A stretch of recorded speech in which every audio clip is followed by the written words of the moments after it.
Hi, boys and girls. It is Mr. Arciero here, and I am coming to you with another read aloud.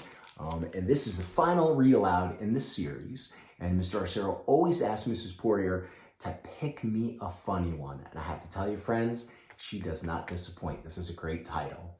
This book is called Wombats Are Pretty Weird. It's written and illustrated by Abi Cushman. So again, Wombats Are Pretty Weird, a not so serious guide. So again, Wombats Are Pretty Weird. You can see there's lots of little characters throughout here that have some funny things to share. Meet the wombat. Excuse me? I'm a snake. The wombat is a robust, sometimes elusive animal. So robust means they're strong and they're hardy, and elusive means they're pretty hard to find. They are burrowing marsupials. Hey, who are you calling a marsupial? Yeah, and who are you calling elusive? I'm right here. Oh, not me? Never mind then. So a marsupial is a type of mammal that generally carries its young in a pouch, a pocket-like fold of skin on the mother's belly. So other examples of marsupials, you may have guessed, include kangaroos, also koalas, wallabies, Tasmanian devils, quokkas, and numbats. So here's the little family of kangaroos. Did you take the picture yet? The kangaroo. My arm's not long enough. Cheese, says the baby. Wombats live in the shrublands. Hey, where are we going? It's getting kind of dark. See, the little snake points out. That's okay. They also live in forests and mountains of Australia. You just had to save the mountains for the last, didn't you? The snake looks a little tired. Wombats are nocturnal and can walk as far as 2.5 miles in one night. There's the snake. Now you tell me. Here's a map. It says where they live. Whoa, how'd you get in that circle and who are they? So there's pictures of different kinds of wombats. And it shows they're here on the continent of Australia. And there's 3 different types. We're going to learn about those. There are 3 species of wombat. 2 of the species have hair on their nose. Southern hairy-nosed wombat, the northern hairy-nosed wombat, and we have the bare-nosed wombat because he does not. And the snake there says, these names seem a little on the nose to me, don't you think? The one guy doing his nose hairs, the other says, do you think my nose hair would look good with bangs? Baby wombats are born blind, hairless, and the size of a jelly bean. But they manage to climb all the way into their mother's pouch without any help. And here's a great little picture of the baby wombat. It says, I see you decided not to install the escalator that I requested. That's silly. And then down below it says, a pouch potato. For the first 6 to 7 months of its life, a baby wombat stays in its mother's pouch and does nothing but eat, drink milk, sleep, poop, pee, and grow. Mom, can you reset the Wi-Fi? My movie stopped playing. I'm being silly. There's no Wi-Fi in Mom's pouch. Wombats have backward-facing pouches. So unlike a wallaby or a kangaroo pouch, the mother's wombat's pouch opens up towards her backside, her rump, not toward her head. This keeps the dirt out of the pouch when the wombat, or mombat as we like to say, is digging. And you can see they say, backward pouches. I'm telling you, Joanne, rear-facing pouches, they're so easy to keep clean, you should really give them a try. No dirt in here. It's coming from inside the mom's pouch. This is the mom's pouch.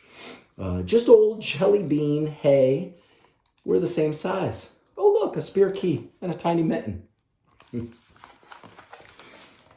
Like all baby marsupials, baby wombats are called Joeys.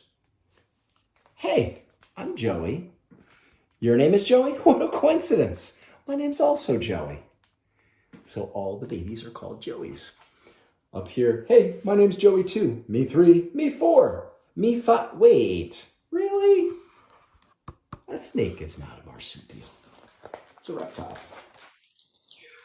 Fun fact, the wombat's teeth never stop growing. Never? Yep, that's right. Never.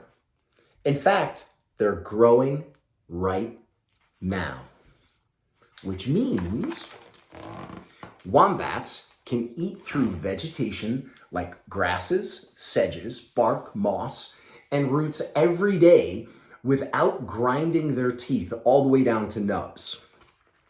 And here we are in the wombat kitchen. Guess what? I'm making bark for dinner tonight. Yay! Hooray for nonstop teeth. And they can gnaw through non-food items too. So like even fences. They do this a lot. Down here, oh, don't worry, my teeth will be fine. They never stop growing, you know. And then the snake says, you know, there's a gate right over here.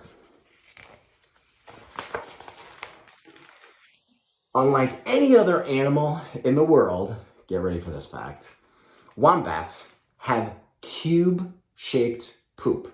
That's right, kids, like your math unifix cubes. They leave piles of their flat-sided feces on the ground and on top of logs and on rocks, and they do that to mark their territory.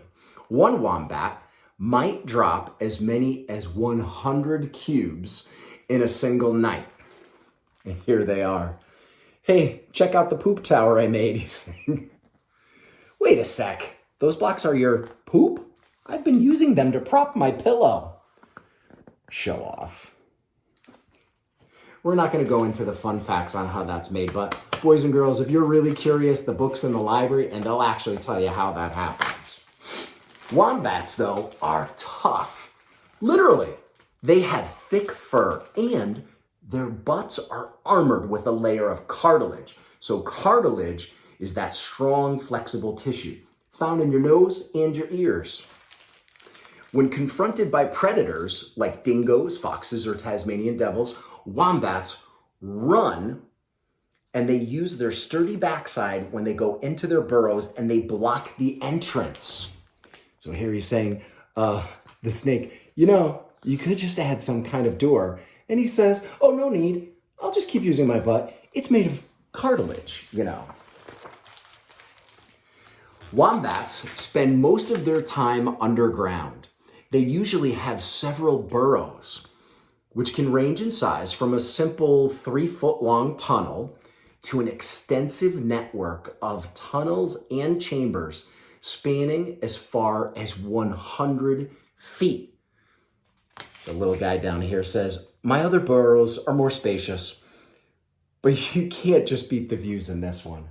Boys and girls, 100 feet, that's the size of 3 school buses.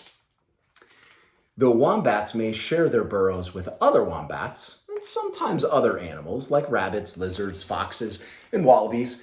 They're generally solitary animals, and they spend most of their time alone. So solitary by themselves. The snake says, is now a good time to tell you I sent out a bunch of party invitations. I don't think he looks like he's ready for company. Wombat bodies are built for burrowing. They have short, muscular legs and long, flat claws, which are ideal for digging tunnels. Even though wombats may be terrible balloon artists.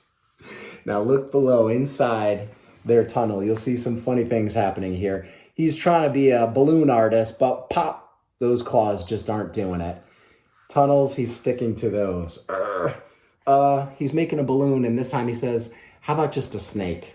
Yay, a baby snake. This guy says, I asked for a balloon that's a poodle. Nope. Another snake is what he gets.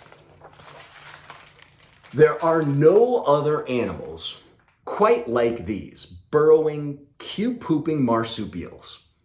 Here's a balloon snake you requested. Another one. Bark, this guy is saying. And that makes wombats, well, pretty weird, but also pretty wonderful at the same time. There's Snake. He says, so do you think I could be a wombat? And this hairy nosed wombat says, well, do you have a cartilage butt, nonstop teeth, a backward pouch? You lost me at cartilage butt. Well, then, no, you can't be. Here, boys and girls, at the end of the book, if you are doing a research project on animals, there's all kinds of cool facts that you can learn about wombats. And there's real life pictures, just like you see in a nonfiction book, of wombats and all the different types. And here you go. There's some other Australian animals throughout the book. You may have seen them, and if you get that, you can see them. Of course, there's our friend Snake, and he wants to be in a circle picture too. Joey, the snake. So some pretty cool facts about wombats. Weird, but really cool. So one fun fact that I shared at the beginning about this book, on the back of the book jacket says, and I'll read it to you, it's a little bit about the author. Abi Cushman studied art and art history, and she went to Tufts University, and she went to a fine art school in Boston. Then she went to Australia, the University of Melbourne, Australia, where she spotted a marsupial, and that's where she got her idea to write this book. She runs 2 websites for children, Animal Fact Guide. So again, if you're doing animal research, a great website to check out. It's here in the book. And a really cool fact, most of all, is Abi Cushman actually lives right here in Connecticut in a town called Niantic. So if you're interested to learn a little bit more and see some of the pictures and find out about some of the fun facts about our friends, the wombat, go ahead and ask Mrs. Poirier to check out this book in the library, and we hope you enjoy it. Once again, a big shout out to Mrs. Poirier for all of the events celebrating reading, and to all our staff members for sharing their read alouds. We really appreciate it. Have a great one, everybody.